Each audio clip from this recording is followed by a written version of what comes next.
آج آزادی صحافت کا عالمی دن ہے جی اور آپ لوگ جو ہیں وہ اس موقع کے اوپر جو ہے وہ آئین بچاؤ تحریک چلا رہے ہیں، لیکن جو پیچھے عمران خان کے دور میں ہوا 2018 کے الیکشن کے اوپر مدثر نارو نے جو ہے وہ سوال اٹھایا اور اس کے بعد سے وہ مسنگ پرسن ہے مدثر نارو، ٹھیک اور آپ کے سامنے وہ ایشو رہا۔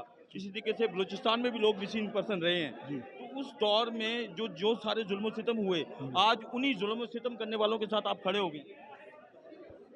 دیکھیے آپ جرنلزم کے ساتھ ہمارا تعلق آپ سے بہت پرانا ہے۔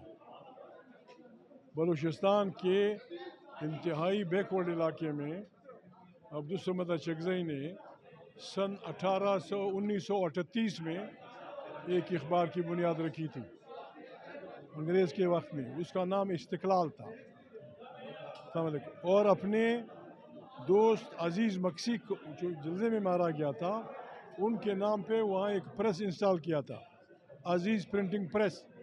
ہم آزادی صحافت کے اس وقت سے پیروکار نہیں بلکہ آگے چلنے والے لوگ ہیں، ہراول دستہ ہیں۔ ہم آزادی صحافت پہ کسی کو بھی آنچ آنے کے لیے اجازت نہیں دیں گے۔ اور مسنگ پرسنز کے بارے میں کیا کہیں گے؟ مسنگ پرسن کیا کمٹمنٹ ہے عمران خان کے لوگوں کی آپ کے ساتھ؟ ان سے کسی دوسرے کا مجھ سے نہ پوچھیں۔ جی آپ کیا کہیں گے مسنگ پرسن؟ میں اپنے ہر دوست سے یہی کہوں گا، مسنگ ایک ماں کا بچہ، ایک باپ کا بیٹا بغیر قانون کو انفارم کیے لینا یہ قتل کے نزدیک جرم ہے۔ مسنگ پرسن جو ہے وہ قتل کے نزدیک جرم ہے، اور ان کا کہنا ہے کہ آزادی صحافت کے اوپر ان کی کمٹمنٹ پوری ہے اور اس کے ساتھ کھڑے ہیں۔